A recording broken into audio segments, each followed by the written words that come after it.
Bueno, buenas tardes. Estamos en otro programa de Mesura y Pensamiento y ahora vamos a hablar de un tema pues muy especial. Yo tengo ahí mis grandes dudas.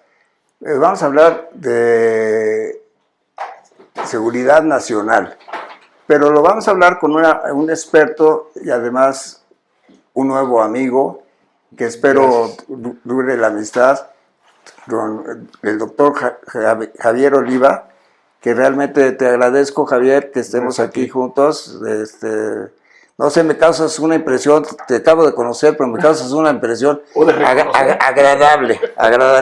Después, sabes que luego cambia la gente y para mal o para bien, pero no sé, me das una impresión de un bienestar estar junto contigo. O sea, espero yo, la verdad, hablar de seguridad nacional, me imagino que como que si estuviéramos en guerra, ¿no? O sea, porque yo no soy experto en eso, como que estuviéramos en guerra, ¿no?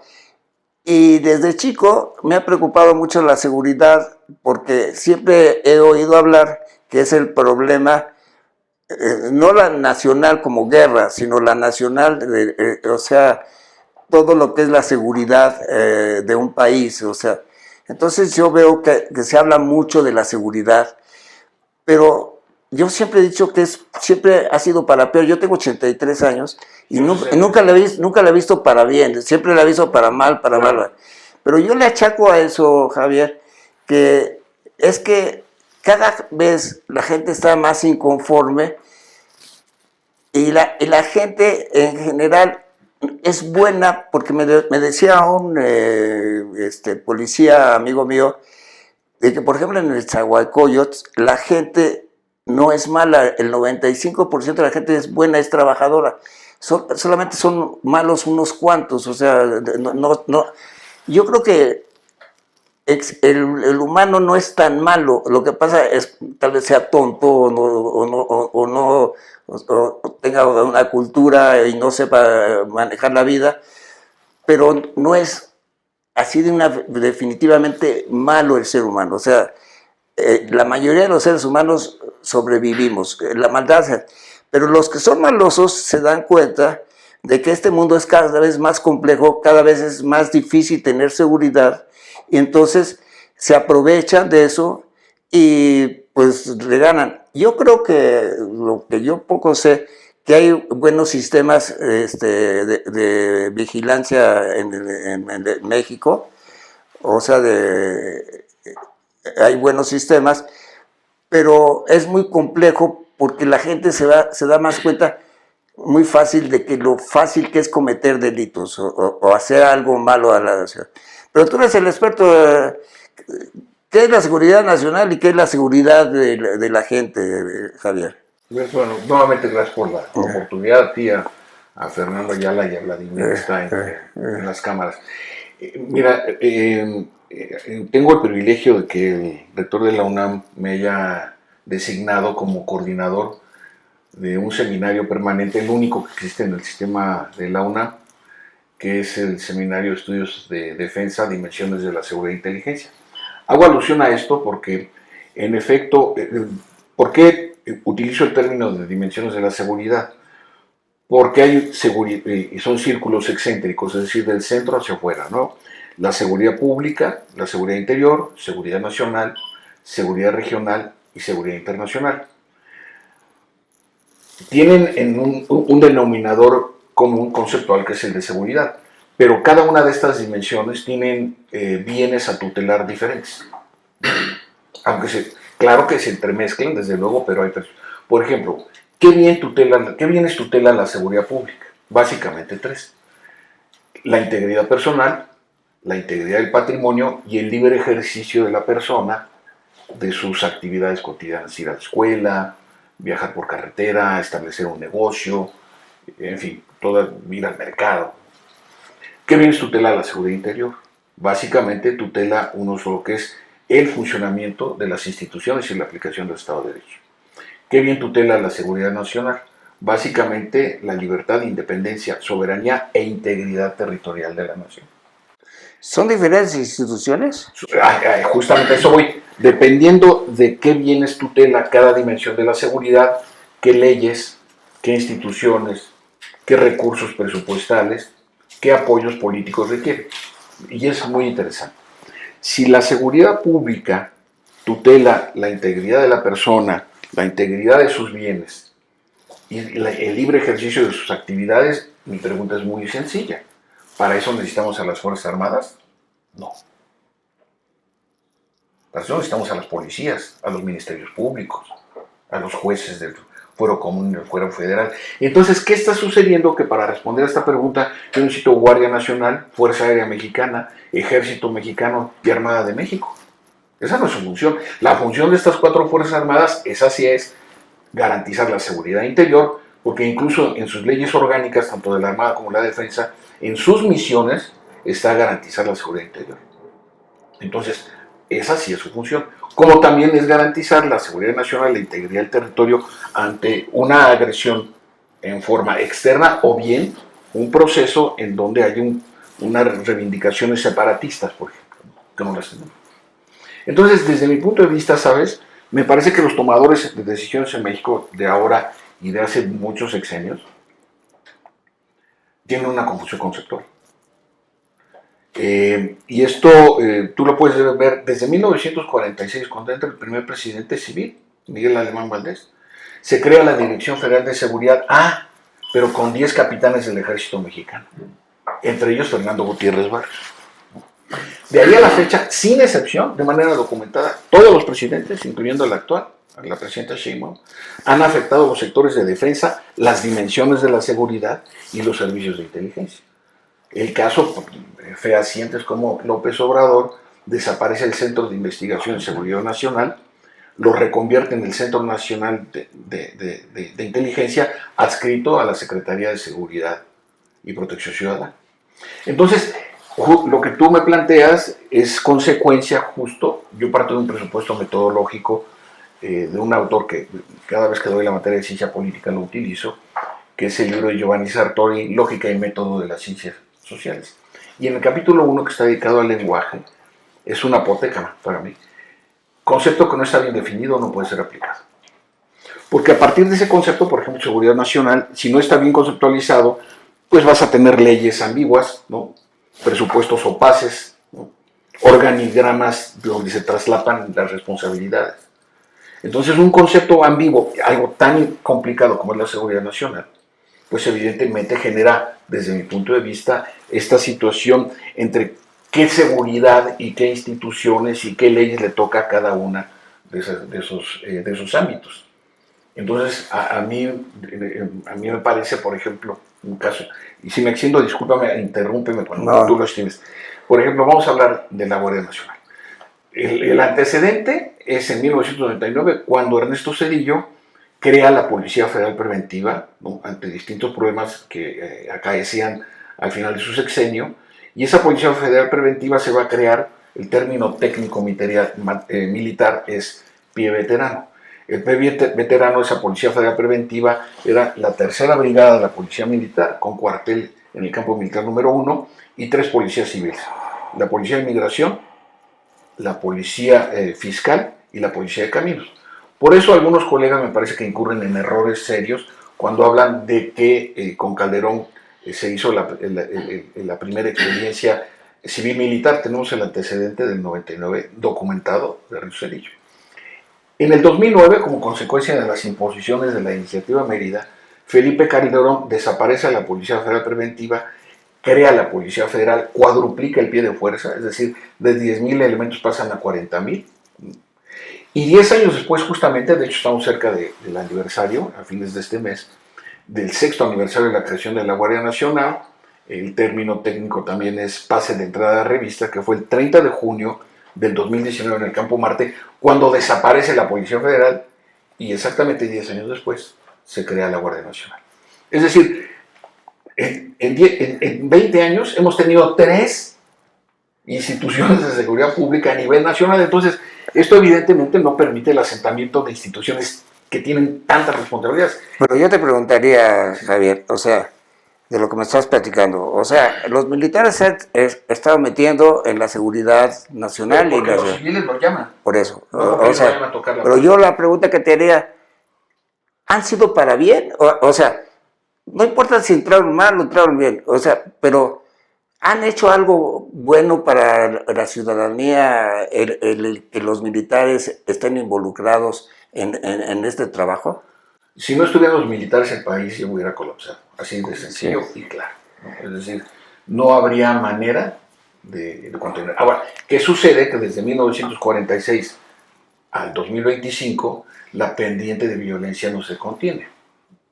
La responsabilidad es la seguridad pública, directa e inmediatamente responsabilidad de la autoridad civil, para que llamen a los militares. ¿No? En este momento, según mis números, puedo estar equivocado, de las 32 secretarías de seguridad a nivel de los estados de la República de la Ciudad de México, 18 son de extracción militar. ¿Cuál es la lógica del tomador o tomadora de decisiones? ¿No? Como en el caso de Guerrero o en el caso de Sinaloa. Llamen el señor secretario de la Defensa o de Marina, dependiendo del sexenio, nómbreme al secretario de Seguridad Pública del Estado. Y también hay capitanes y coroneles, capitanes de navío también, ¿no? Capitanes de fragata a nivel municipal. Pero cuando Entonces, trabajan ahí, ¿se vuelven funcionarios normales o siguen siendo militares? no, casi todos, excepto uno o dos que tengo registrados, están en el activo, todos ya están retirados. Pero ¿cuál es el problema? ¿Qué ejercen? Aquí viene lo interesante. Si se acaece un problema en cualquiera de estos estados, Colima, Chihuahua, donde hay Baja California, oiga, gobernadora, fíjese que tenemos este problema. Ay, general, hable con el secretario de la Defensa, lo designó. Entonces, ¿qué hay? Esta actitud irresponsable de la autoridad civil es plegarse y dejarle a la federación, en este caso, ¿no?, de manera indirecta a las Fuerzas Armadas la responsabilidad. Entonces, para mí aquí el problema radica en tres debilidades muy serias de la autoridad civil encargada en la materia de seguridad pública, municipal, estatal o federal. La improvisación de funcionarias y funcionarios, claramente el sexenio anterior, ¿no? La improvisación de funcionarias y funcionarios, literalmente las ocurrencias, ¿no?, y el voluntarismo. Esto no es un asunto de echarle ganas. Esto se planifica. El sexenio pasado, ¿sabes?, no hubo programa especial para la seguridad nacional, simple y llanamente porque el presidente en ese momento no lo quiso. Es decir, ¿con qué esos programas sirven para tener una métrica, ¿no?, de cómo recibes el país en materia de seguridad nacional y cómo lo entregas? No supimos. Es algo similar a una decisión catastrófica, y no exagero. No existen, ¿no?, las encuestas de las adicciones en México. No sabemos a qué edad se drogan, con qué se drogan, en dónde se drogan, ¿no?, con qué producto, no sabemos. Porque el gobierno simplemente, desde el sexenio pasado, retiraron esa métrica para establecer una política de prevención del consumo de las drogas que en buena parte alimenta el mercado, obviamente, del consumo de las drogas. Entonces, si tú comienzas a analizar en un esquema, como se llaman los servicios de inteligencia, se le denomina un árbol de relaciones de las variables que afectan a la seguridad pública, la enorme responsabilidad que tienen las autoridades civiles en esto. Finalmente, te puedo demostrar cómo cada sexenio, López Mateos, ¿no?, llama al ejército para que reprima a los maestros normalistas de la época y al movimiento ferrocarrilero. Pero no porque los militares vayan y toquen de manera alegórica, lo estoy diciendo, la puerta. Oigan, queremos ir, ¿no? Ese es el tema. Es decir, ¿dónde está la producción y el fortalecimiento de las instituciones policíacas? Fíjate, este dato es bien interesante. En el 2021 y en el 2022, Morena y sus satélites en el Congreso de la Unión suprimieron dos presupuestos federales: el Subsemun, el subsidio para la seguridad municipal, y el Fortaseg, ¿no?, que es para el fortalecimiento de la seguridad local.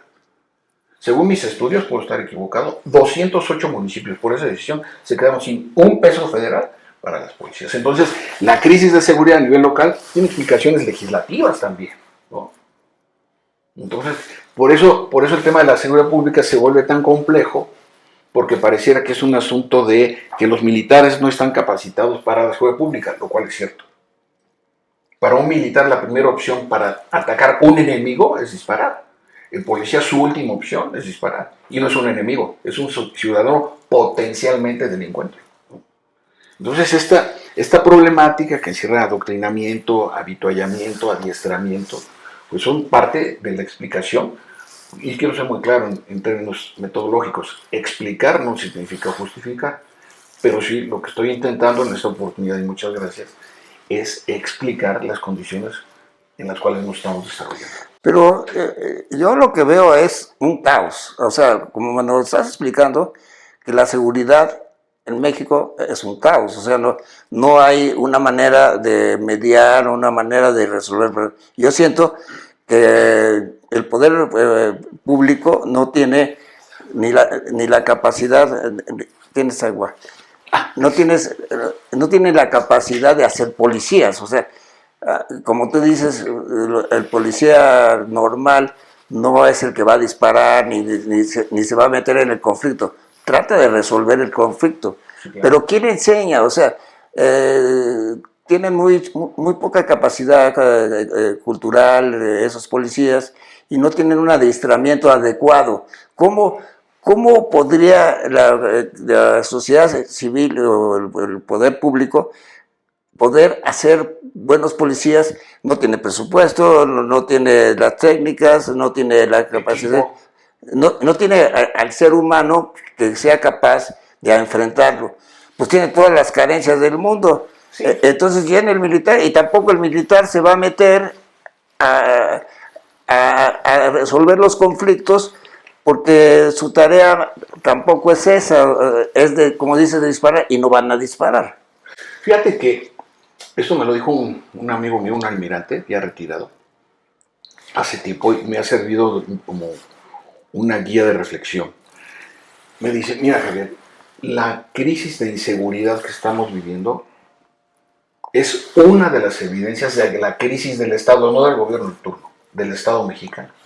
¿Y no crees de la humanidad? ¿Perdóname? ¿No crees que también es parte de la humanidad que se está aprendiendo a ser más delincuente? Digo, eso sería... filosóficamente. Sí, nada más déjame concluir. Y es muy cierto, porque en México la decisión de la representación política o democrática verdaderamente está descentralizada. Es decir, tenemos cabildos, alcaldías, congresos locales, estoy recorriendo todo el escalafón, congresos locales, gobiernos, ¿no? El Congreso de la Unión, funcionarias y funcionarios de todos los partidos. Acabamos de ver el rotundo fracaso electoral de Morena en estos días en Veracruz y en Durango, ¿no? Bueno, las elecciones municipales locales. Y también que fueron concurrentes a las... también el Poder Judicial, ¿no? Sí. Fueron concurrentes. Entonces es muy interesante porque tienes descentralizada la representación política, eso es real. Desde que son razonablemente competitivas las elecciones en México en 1998, cuando en aquella ocasión el PRI pierde por primera vez las senadurías de la Ciudad de México con lo que era el Frente Cardenista de Reconstrucción Nacional, ya fallecido los dos, la maestra, que ahorita se llama su nombre, de la Facultad de Economía, y Porfirio Muñoz Ledo, ¿no? Ellos dos fueron los primeros senadores de oposición electos, ¿no? De ahí para acá, pues ha ido avanzando esta Ifigenia Martínez. Va avanzando, pero tenemos un problema muy grave: la centralización de la decisión fiscal. ¿Fiscal? Fiscal, sí, de la asignación de presupuesto. Ah. Todos los años ves, a mí me parece un espectáculo lastimoso, cuando vienen los gobernadores a San Lázaro a hacer antesala con los diputados para la asignación de sus presupuestos. Entonces, por un lado tienes la descentralización y por el otro lado tienes la descentralización política y la concentración fiscal, económica, pues, presupuestal. Entonces esto nos lleva a una tensión en donde si el presidente municipal, incluso siendo del mismo partido, si no es del equipo del gobernador, los recursos son astringentes. Claro, ¿quién termina pagando? La población. Entonces, lo que estamos viviendo, parte de la explicación es esta tensión estructural del Estado mexicano. Entonces, ¿cómo una de sus funciones principales del municipio es justamente proveer a la población local de seguridad pública? ¿Pero tú creerías que si tienen el presupuesto cambiaría mucho la seguridad pública? Por supuesto. ¿Ah, sí? Por supuesto. ¿Tú crees que con dinero se puede resolver. Pues les puedes dar capacitación, por ejemplo, porque finalmente puede ser una cosa muy audaz, ¿no? Con la idea de modestamente contribuir al análisis. Las policías son organizaciones paramilitares. Lo que pasa es que el término paramilitar en la historia latinoamericana tiene muy mala fama. ¿Pero por qué son paramilitares? Tienen uniformes, tienen grados, tienen doctrina, tienen armas, tienen cuarteles, tienen patrullas, ¿no? Bueno, cuando tienen, ¿no? Es decir, son una estructura verdaderamente importante para favorecer el funcionamiento de la democracia. Si no tienes seguridad pública, las condiciones de tu democracia práctica, no ir a votar. Esa es una de las expresiones de la democracia. Entonces, ¿qué pasa cuando una democracia no puede proveer de seguridad pública elemental, ¿no?, a su población? Dime quién en su sano juicio se sube hoy al auto porque va a una distancia larga de vacación con su familia. Oigan, vamos a salir a las 4 de la mañana a la carretera. ¿Quién lo hace? No, ya nadie. Por eso. Entonces, ¿qué está pasando con mi libertad de tránsito? Es que cuando pasamos al análisis detallado, pues tú crees que la situación es más grave, ¿eh? ¿Tú crees que la policía sí pueda controlar ese tipo de, o sea, no crees que está ya caótica la situación y que no pueden, que ya el mismo Estado está imposibilitado porque falta de capacitación, falta de dinero, falta de inteligencia, falta de todo? Pero es que fíjate en dónde estamos, ¿no? En este momento, que a mí me parece una ventaja que hay en las áreas de seguridad pública de este sexenio con los anteriores, es que hay funcionarias y funcionarios que sí están preparados en el tema. Sí. Por ejemplo, el director del Centro Nacional de Inteligencia viene de ser el director de la Interpol en México. Omar García Harfuch viene de ser el secretario de Seguridad, que es un papel importante. Tan es así que le ganó por 15 puntos la encuesta interna de Morena a Clara Brugada. Le dan la candidatura por un asunto de género. En fin, eso es materia de otro análisis. Aquí lo cierto es que en este momento, dos iniciativas que envió la presidenta a la Cámara de Diputados, donde su partido gobierna, no han prosperado la ley de coordinación con las fiscalías estatales, ni ha procedido, ni siquiera la han discutido, la ley que crea el Sistema Nacional de Inteligencia. ¿Cómo nos explicamos eso si son el mismo partido?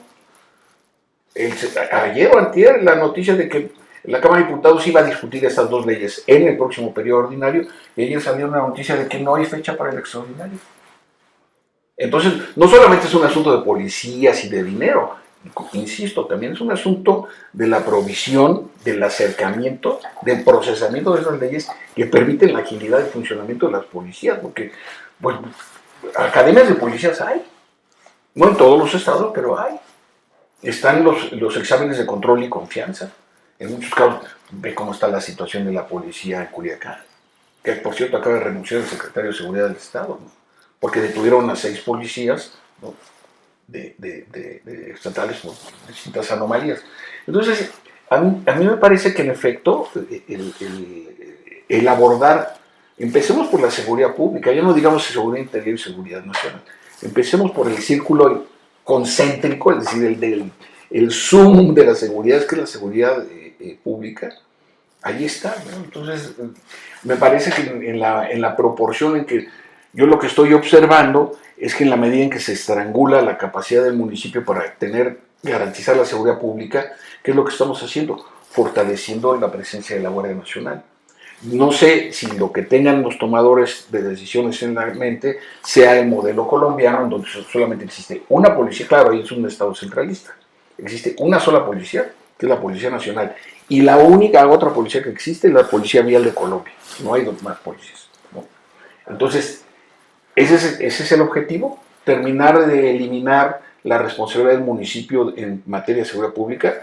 Me parece que es una crisis de doctrina constitucional, porque es la base de la administración pública en México, es el municipio, desde el virreinato, ¿eh?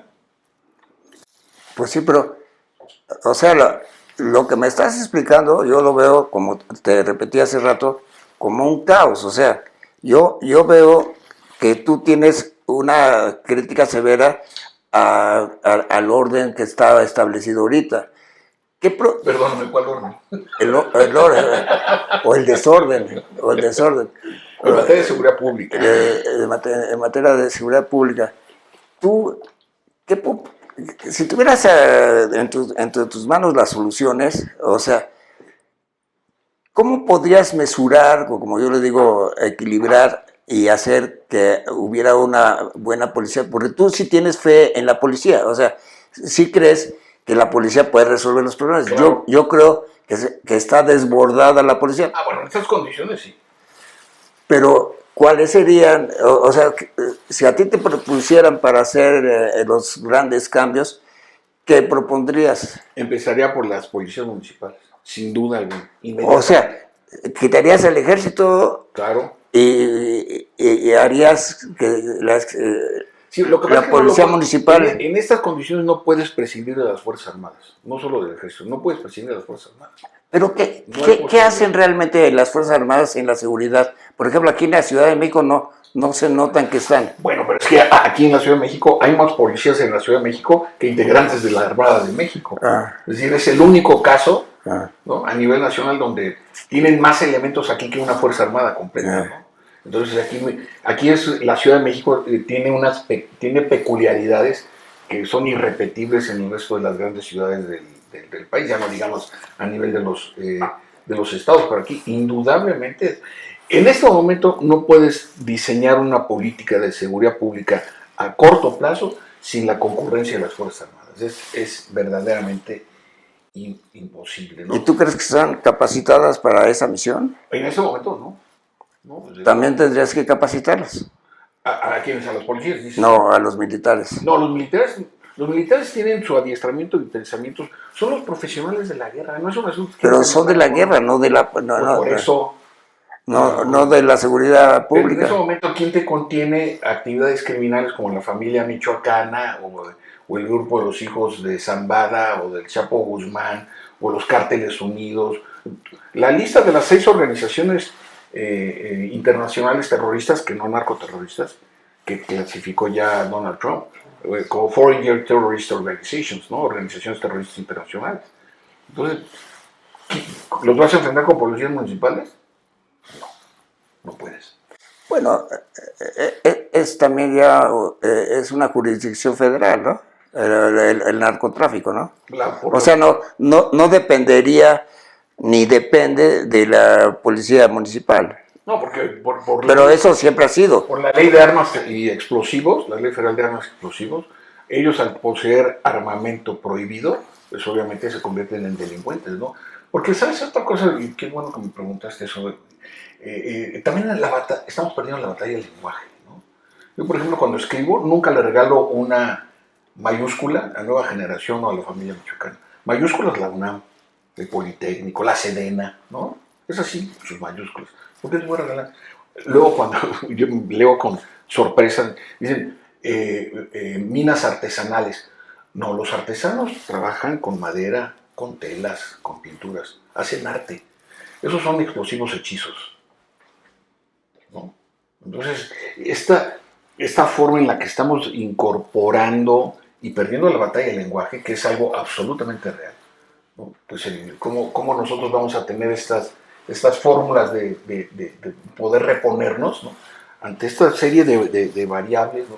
Cuando tú tienes 65,000 personas que llenan el auditorio GNP para ir a escuchar a un apologista de la violencia de género, del tráfico de drogas, que él mismo se droga en el escenario, ¿no? No digo el nombre porque es hacerle publicidad a ese tipo de miserias humanas. Entonces, realmente también, ¿qué parte nos toca a nosotros los ciudadanos? No solamente es un asunto de policías o militares. Yo lo que les digo a mis alumnos, no quieren que esto prospere, no compren piratería, no se droguen, porque si no luego les roban los tapones del coche, les secuestran a la novia o los extorsionan en la papelería de sus papás, ¿no? Entonces, ¿qué parte nos toca a nosotros también? Y esa sí me parece que es la otra, regresando a tu pregunta anterior, por un lado están las policías municipales y por el otro lado está nuestra calidad cívica. Si nosotros seguimos viendo series que hacen apología del delito del narcotráfico, por ejemplo, ahora mismo volvió a transmitirse la tercera serie de mujeres asesinas.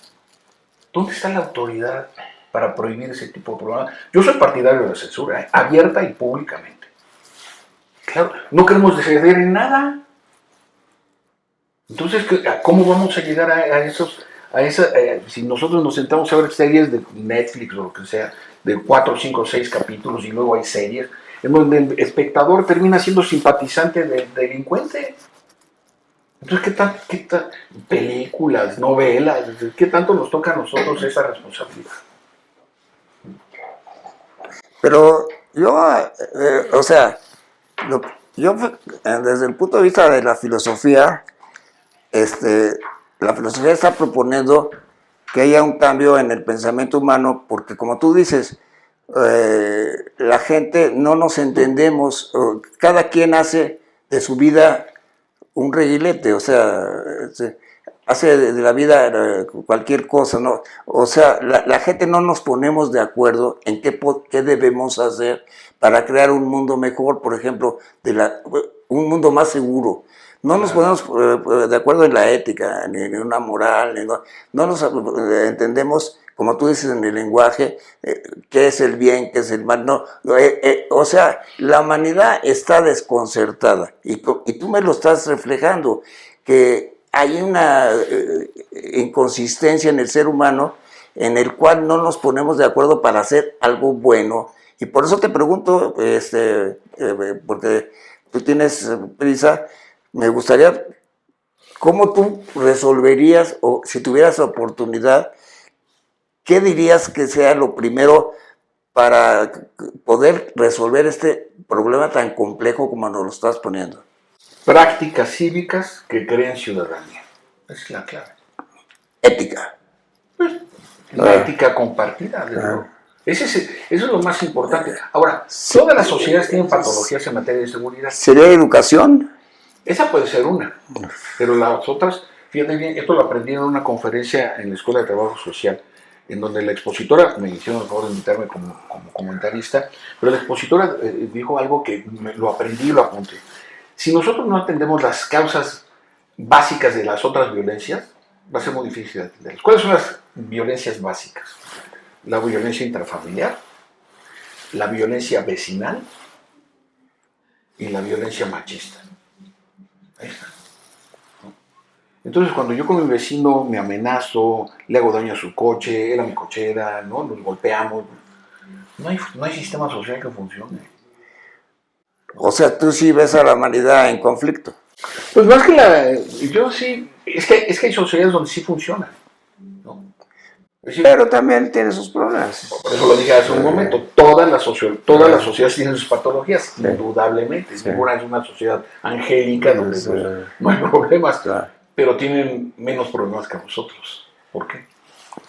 Bueno, entonces, pues ahí está la respuesta. Entonces, aquí nosotros estamos observando que hay un proceso, claro, en algunos aspectos, de deterioro de las condiciones generales. Lo que pasa es que aquí en la Ciudad de México no son tan perceptibles. Sí lo son, pero no hay nivel de otras partes de la República donde es verdaderamente dramática la situación, ¿no? Entonces, ¿dónde empezaríamos?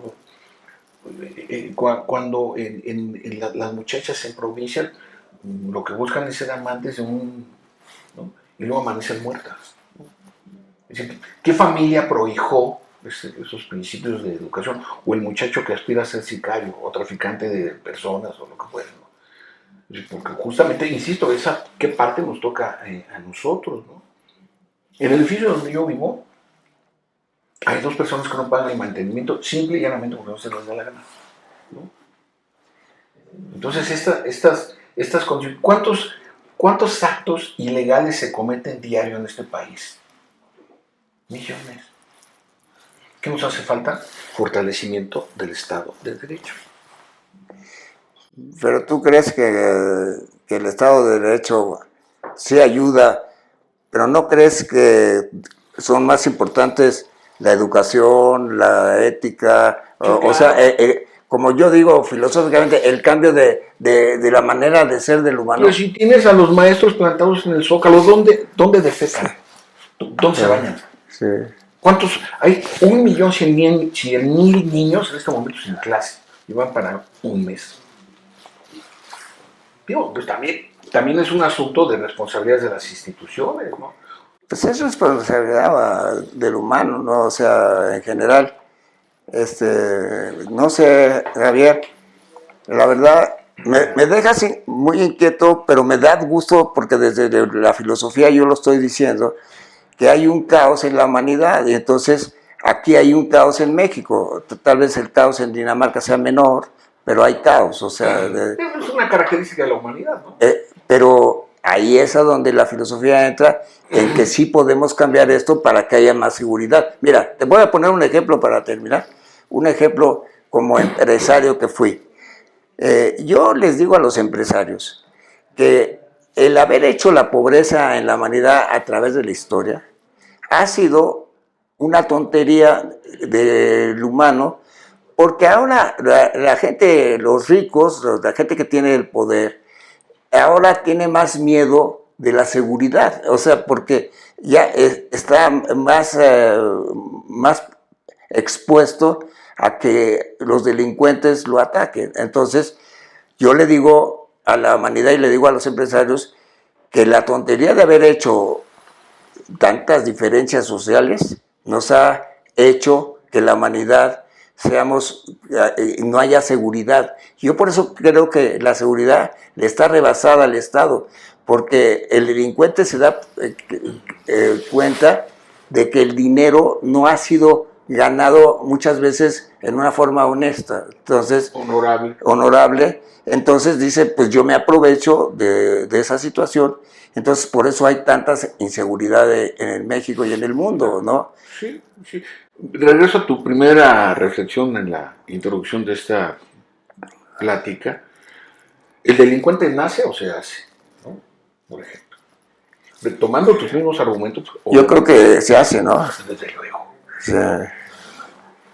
Pero en México, con datos del Instituto Nacional de Ciencias Penales del año pasado, tenemos un índice del 98% de los delitos denunciados. Imagínate cómo va a estar ese porcentaje ahora con el cambio del Poder Judicial. Ojalá y me equivoque y lo estamos grabando. Probablemente lleguemos al 100%. Entonces, eso va a soliviantar la comisión de delitos. Entonces, sí tenemos un problema serio, lo resumo, en un triple enfoque. El enfoque socioantropológico de las prácticas cívicas, ¿no? Mi maestro, que fue mi tutor de tesis doctorado en Italia, me decía, la mejor manera de acabar con la delincuencia es en buenos maestros y maestras de escuelas primarias, en donde le enseñan a sus alumnos a ser puntuales, a respetarse entre sí, a escucharse con atención en el salón de clases, a que el profesor llegue presentable. Son prácticas del aula. Entonces, la cuestión es tener justo esas medidas, ¿no? Entonces, el primer enfoque es socioantropológico, el segundo enfoque seguridad pública local y fortalecimiento del Estado de Derecho. Para intentar Claro, cada día que pase nos vamos a tardar más. Hay que empezar hoy, no mañana, hoy. En política lo que más importa no es el dinero, es el tiempo. A mí me parece que el tiempo se nos está acabando. Javier, pues ha sido, Javier Oliva, un gusto. Gracias. Creo que nos quedamos muy cortos, pero a mí realmente me dio mucho gusto cómo tú tratas, se me hace muy honesto de tu parte cómo tú manejas, pero yo siento que la humanidad sí debe hacer grandes cambios. Y en eso, pues, estamos muchos, yo creo que estás tú, estamos muchos de querer hacer algo bueno por... Y este programa, pues, sirve para la reflexión.